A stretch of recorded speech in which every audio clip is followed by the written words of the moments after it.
Alfred Narrow. Thank you, Mr. Speaker, and I rise to take the final call in the second reading of the Judicature Modernisation Bill.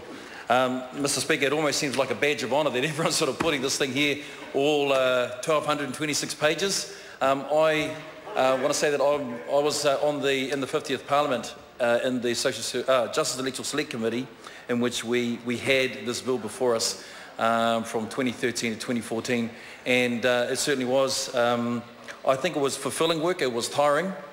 We heard a number of submissions. And to that, Mr. Speaker, I do want to acknowledge the Minister at that time, the Honourable Judith Collins, and her leadership around this. I want also to acknowledge our fine chair at that point in time in the 50th Parliament, Scott Simpson, who was ably supported by his deputy chair, myself, and all the other committee members. But Mr. Speaker, the thing about this bill that I suppose we've had many speeches about the importance and the parts of the bill. I want to, having been privileged to be in the committee when we had the submissions, I want to sort of maybe humanise part of the process to bring to light some of the submissions that were actually part of this process of hearing and forming the bill as we have it now inside the House. One of the comments which I felt I took away with me as a takeaway point from that submission was when one of the submitters said, "Justice delayed is justice denied."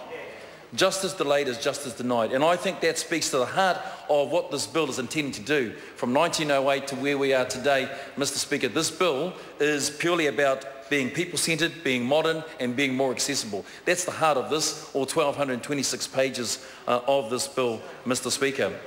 Mr. Speaker, I want to touch on a few things. One of the things, I suppose, the intent and the timing becomes really important for this bill. We know that at the moment we've had the lowest forms of crime rate in 35 years in New Zealand. That's something to be celebrated. The work that this government has done to ensure that we're in a place where we've been able to make sure that our communities are as safe as possible. Still, there are issues around harm and welfare we need to be attentive to, but I think that actually what can be celebrated is the work of our police and also of our judiciary, and hence the reason why the timing of this bill and the modernisation of it becomes critically important as well, knowing that we've got a time to be able to look as what are some of the drivers of crime, but at the same time too, what are the ways in which we can ensure there is a greater customer focus, especially for victims, lower cost and more efficiency, and a more accessible justice system.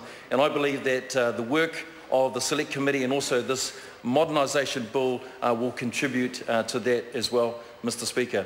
Mr. Speaker, I then just want to then draw and highlight then, I suppose, in some of the submissions in regards to the comments that was made, and if I can beg your indulgence, if I can read just parts of the submission that highlight what I think is important for, I suppose, the House and also the readers and the listeners out there to give them an understanding about the whole of the sector, the whole of the sector. So this was, he says, coming, Mr. Paroni, it's about a submission of the Supreme Court of Appeal and the High Court. This was their submission on the Judicature Modernisation Bill. And in the introduction, this is what they say, and if I can beg your indulgence, Mr. Speaker, to read just this part here. Sure. The Judicature Modernisation Bill 2013 bears upon the balances struck by the New Zealand Constitution in relation to the functions of the judiciary in a society based upon law. The matters covered are of importance to all New Zealanders, being central to the exercise of judicial responsibilities. They are also matters upon which judges have particular perspective and interests, which we have thought it to be in the public interest to express. In the context of New Zealand's largely unwritten constitution, constitutional values and balances can easily be overlooked. The Judicature Act of 1908 is constitutional legislation because it is concerned with the jurisdiction and administration of the judicial branch of government.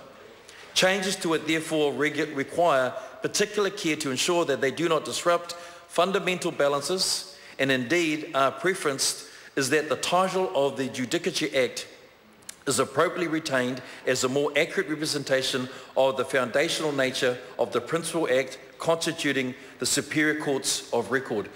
I know that's a little bit technical, but the intent that I get from this, Mr. Speaker, is the fact is that it's about making sure that we have the balances. We don't have unintended consequences by changing a number of the laws, and I take what Mrs. Curran is saying absolutely right, that we don't, in regards to the purpose statements, that we don't unintendedly create consequences that could impact our system and our judicial system as well, Mr. Speaker. Mr. Speaker, one of the things also too that were part of our submissions that I think also was important, so while we heard from some of the judges, we also heard from those who've experienced in the court system, who themselves have found that this system at times has not responded to their needs, and at times, again, as I recalled that statement, justice delayed is justice denied. Mr. Speaker, I want to read from the Redcoat New Zealand Trust, and again, just a brief statement from their submission, which I think again highlights the need that we have to ensure that we have a modern judicial system that meets the needs, and particularly of the victims that experience this court system. And this is from the Red Raincoat New Zealand Trust, and it says this: I was disappointed when reading parts of this lengthy bill, bit of an honest critique, that there seems to be very little consideration and provisions given for the victim and their family. The court process is one of the most significant and lengthy parts of the process for them.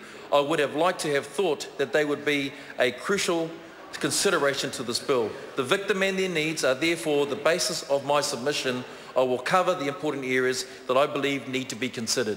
Mr. Speaker, we took these comments, along with many others, that talked about those who experience the court system, to ensure that it is a system that does take care of the needs of victims when they are experiencing that.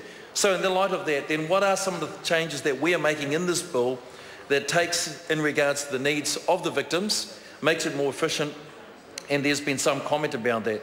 And Mr. Speaker, I suppose in that modernisation, it's changes to increase information about court judgments. I know that a number of submitters talked about the importance that when they waited as a family, waiting for the decisions of the judges, not really knowing what was actually happening, they would like to again receive information in a timely manner that actually relieves some of the stress and some of the burden that they carried upon themselves when they were entering into the court system. We are introducing a legislative presumption for the online publication of all written judgments. I know that many members have talked about it in their speeches, but I want to give the context that to the victims and to the families, this actually becomes very important. This will give the public greater access to what happens in courts and the outcomes of cases. This work is an important part of raising the level of public trust and confidence in the courts, as well as providing access to information. Mr. Speaker, what was also important to this that came through the Justice and Electoral Select Committee was when the Ministry of Justice came and presented to us some of the development that was actually happening down in Christchurch and to the Christchurch courts. So while there was CapEx in regards to the development of the courts, along with this piece of legislation, so while the inside operations were important, we also know that the outside operation was important. So ensuring that the courts themselves physically responded to the needs of being accessible, responded to the needs of those who were partaking in the judicial system and its administration side, and we saw some of the changes, and I suppose I haven't actually been there myself, but I know the new Christchurch courts is one in which has achieved that as well. Mr. Speaker, just in summarising some of my contribution just into this second reading of the Judicature Modernisation Bill, Mr. Speaker, I think what it comes to the highlight of this is that this government is ensuring that it's modernising the legislation to overhaul for our courts. It's following the government's response to the Law Commission's review. I believe that the work that we've done has made a difference. Look forward to the committee stage and third reading. Mr. Speaker, I commend this bill in the second reading to the House. So the question is that the motion be agreed to. Those who are of that opinion will say aye. To the contrary, no. The ayes have it. Judicature Modernisation Bill, second reading. This bill is set down for committee stage next sitting day. Call on Government Order of the Day number 4.